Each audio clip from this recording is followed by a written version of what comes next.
Go on then, what's your point, Sam? Okay, so thanks for having me on again. It's been a while since I last drank from the fountain of pure knowledge, so it's good to be back. So I've just got a couple of questions. Sort of, if you could just clarify.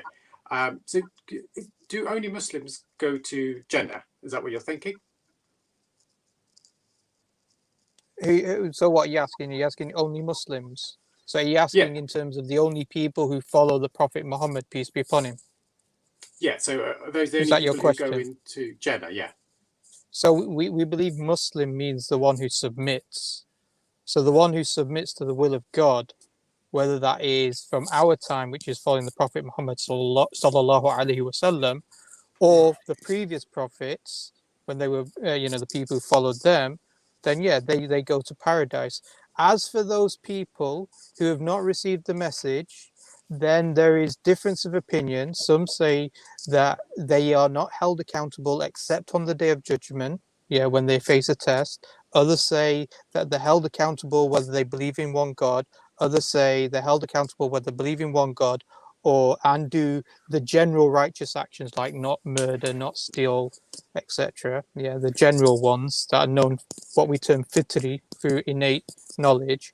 But there's difference of opinion. The general opinion is that people are not punished unless the evidence or the proof comes to them. That's the general view. Okay, so someone like Nick's Muslim who doesn't believe the claims that are made, and if I continue to not believe, presumably I wouldn't go into the Jannah according to that definition. I can't make that decision. Only Allah subhanahu wa ta'ala makes that decision on the day of judgment. I can say outwardly you're a disbeliever if you don't believe and you reject and you're an atheist.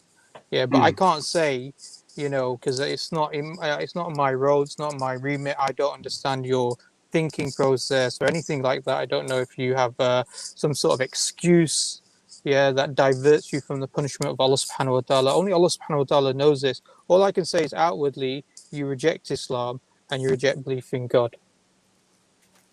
Okay. Does anyone else want to chip in before I ask another question? Please. No, you can. I give your point. Just come on. No. Nobody else has to just have one. That's just one response. I just want to know if there's four other people whether they doesn't matter. Just make your point, mate. Okay. All right. So there'll be converts to Islam, won't they? And presumably they will go through if they believe and if they're rightful in their hearts and everything. Is that right? Again, Allah subhanahu wa ta'ala makes the judgment. We don't make the judgment. Yeah, I know, but just based on your interpretation of the scriptures. So on the apparent, if Allah subhanahu wa ta'ala accepts them as believers, forgives their sins, then they go to Jannah, they go to paradise, Okay. Hassan, were you a Muslim? Yes. Okay. Do you not know these answers? I know, but the reason why I'm asking you this is just because I just want you to say, I want you to say it because as I move on to each point, it's helpful. You know what would be really helpful to me and maybe to the audience as well is just make your point. All right. Okay. Just give your to my next point. Just say, here's my argument, 1, 2, 3, as opposed to going around, asking very generic, vague questions. Okay. Well, let me move on to the next point then. So, I asked about people who convert to Islam and whether they would go to Jannah. Is there a point at which somebody has led such an abominable life that even if they did convert to Islam and they were righteous afterwards, that what they did before they converted was so bad that they couldn't go through to Jannah? So you're saying if Hitler took Shahada, for example?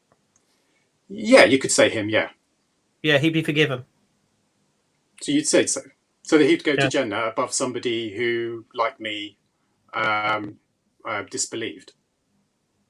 Yeah. You would? Okay. Yeah. Because I was just thinking, I don't know if you might have heard of somebody called Levi Bellfield, who's a mass murderer who's facing his whole life. Yeah. The guy who raped, what's her name? He's killed. He's in prison for killing 3 women, attempted murder of another, plus lots of others. He's now known as Yusuf Rahim because he's converted to Islam. So are you comfortable with somebody like that going into Jannah ahead of somebody like me who's never committed any crime? Yeah. You are?